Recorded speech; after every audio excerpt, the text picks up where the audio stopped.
Night 10:00 மேல ஆயிருச்சுங்க. எல்லாம் இன்னைக்கு படுக்கிறதுக்கு. நெறைய ஹோம்வொர்க் குடுத்துருந்ததுனால, நைட் டைம் நானு கிச்சன்லயே நெறைய ஒர்க் இருந்துச்சு. எல்லா ஒர்க்கையும் முடிச்சுட்டு, அப்புறம் பாத்திரம்லாம் நெறைய இருந்துச்சுங்க. அதெல்லாம் எடுத்து போட்டு எல்லாம் கழுவிட்டு, குட்டீஸ் 2 பேருமே தூங்கறதுக்கு ரெடி ஆயிட்டாங்க.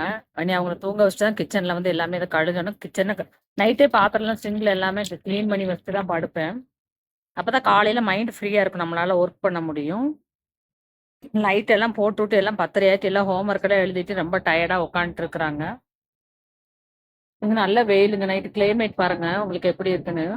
கிளைமேட் வந்து பாத்தீங்கன்னா ரொம்ப ரொம்ப ஹீட்டுங்க. ஹீட்டா தான் இருக்குது.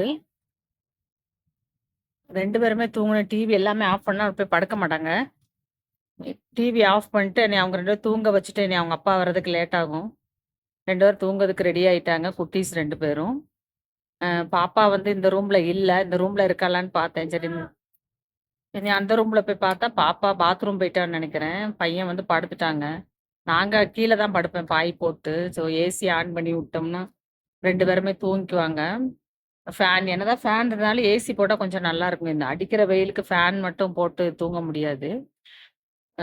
அதனால ஏசி ஆன் பண்ணிட்டேன். சரி அவனுக்கும் தூக்கம் வந்துச்சுன்னா லைட் ஆஃப் பண்ணிட்டு குட் நைட். சரிங்க. இன்னொரு வீடியோல பார்க்கலாம். இதோட இன்னும் ஃபர்ஸ்ட் வீடியோ. சப்ஸ்கிரைப் பண்ணுங்க, லைக் பண்ணுங்க, ஷேர் பண்ணுங்க. Thank you so much.